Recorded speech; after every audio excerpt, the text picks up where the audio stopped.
Yo, what is up guys? It's Pedro here, and in today's video I will be talking about a William Jackson III trade update and a possible trade destination for him, and we have another Chase Young injury update. This one isn't as great, and we'll also get into the injury report from this Wednesday. So if you guys are new, make sure to subscribe for Washington and NFL content. Over 65% of you guys aren't subscribed, so go ahead and do it, and hit that like button and turn on those notifications so you never miss a video. Okay, so let's start off with the William Jackson III news. So this is from George Schultz, NFL Insider. He says, Commanders continuing talks with teams about a trade for William Jackson III.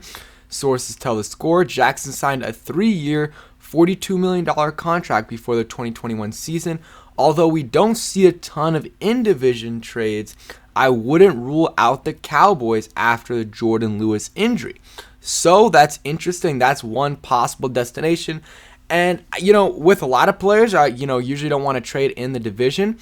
William Jackson III, I wouldn't mind that. Of course, if we trade him to the Cowboys, he's probably going to end up being a star. But I think we've seen enough with William Jackson III where, I don't know. I just don't think he's a great corner because, yes, we have not used him right. And we're playing too much zone for a cornerback like him who's primarily a man cornerback. We should have never signed him in the first place. But when he has played man, he's still getting beat. He's still grabbing defenders, getting, personal fouls. It's just not working. And who knows? Dan Quinn is a great defensive coordinator, so he could turn things around. But I don't know. I would be fine trading that. But of course, if a team, let's say in the AFC, is offering a 7th round pick for William Jackson III, and the Cowboys are, offering a 7th.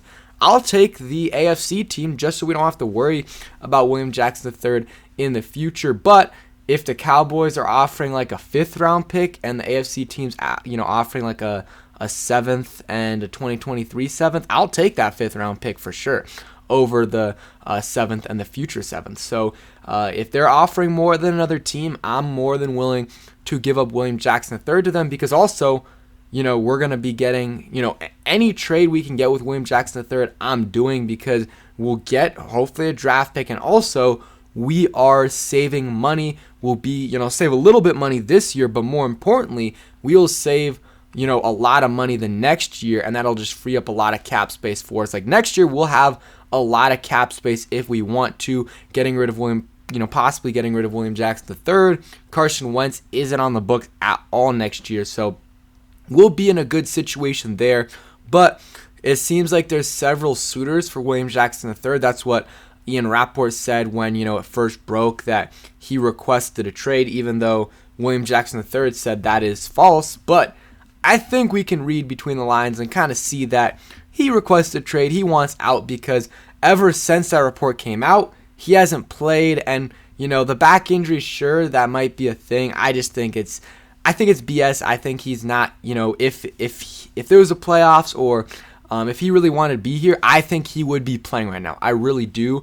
But I hope a William Jackson III trade happens soon. We can get anything for him. That is a huge bonus because we save money and get an asset. So I'm probably thinking if we get anything, it'll probably be around a 6th, 7th round pick. If we somehow get a 5th, I would be super, super happy.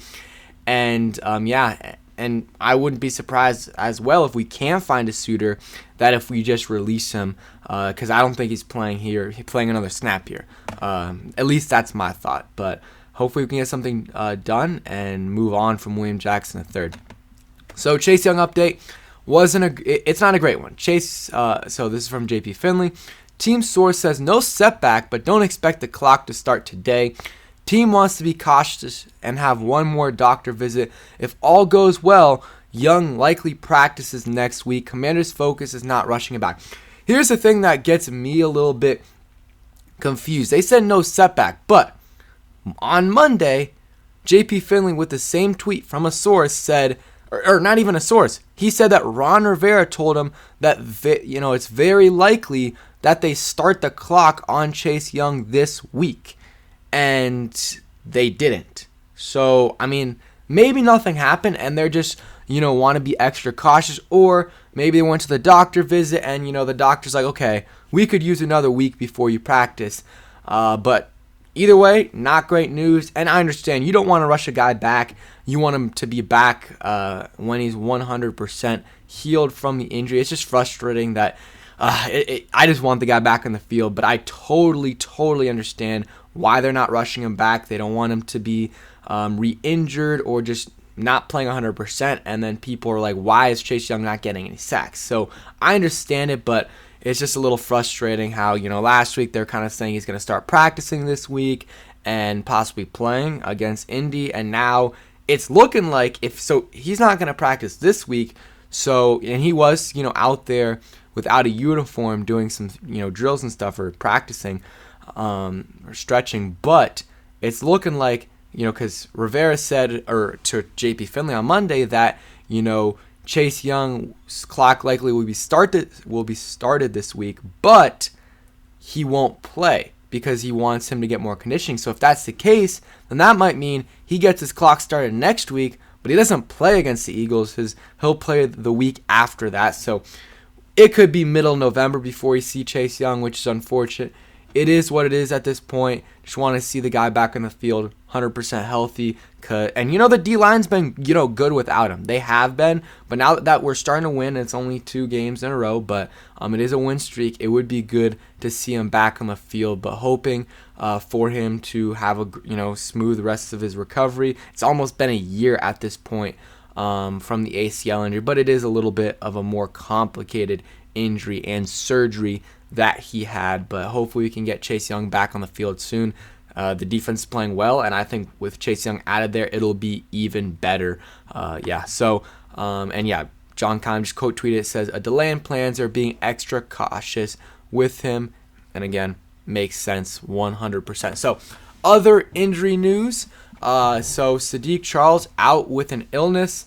He'll probably be back this week. If he's not, then you probably can put Cosmi at right guard and, keep Lucas at right tackle. Is Cosmi going to be a great right guard? I don't know, but he's better than whatever they have besides him. Jahan Dotson didn't practice because of a hamstring. I think he was limited multiple times last week, so I don't think a setback occurred. I think Ben Standig did report, or he tweeted that it was rainy outside and hamstrings and rain don't really mix well, so that's probably why he was out this practice. I think he has a solid, he has a shot to play this week.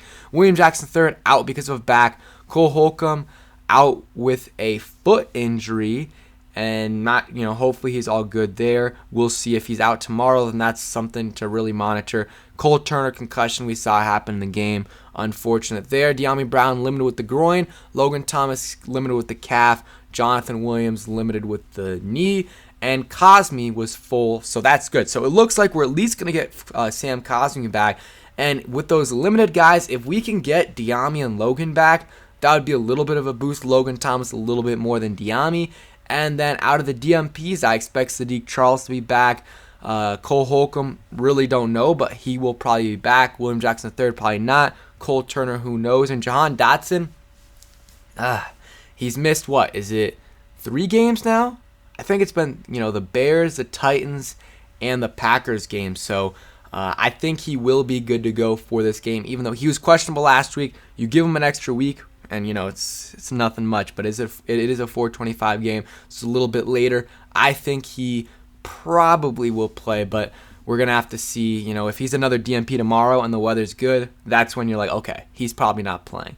And yeah, so that's kind of it for today's video. Nothing major, but just continue to monitor that, William Jackson III trade talks, because the trade deadline is coming soon. And then same thing with the Chase Young thing. Just we got to continue to monitor that, see when he's going to be back. So thank you guys for watching. I hope you guys did enjoy the video. If you did, hit that like button, subscribe if you guys are new, turn on that notification button, hit that thanks button.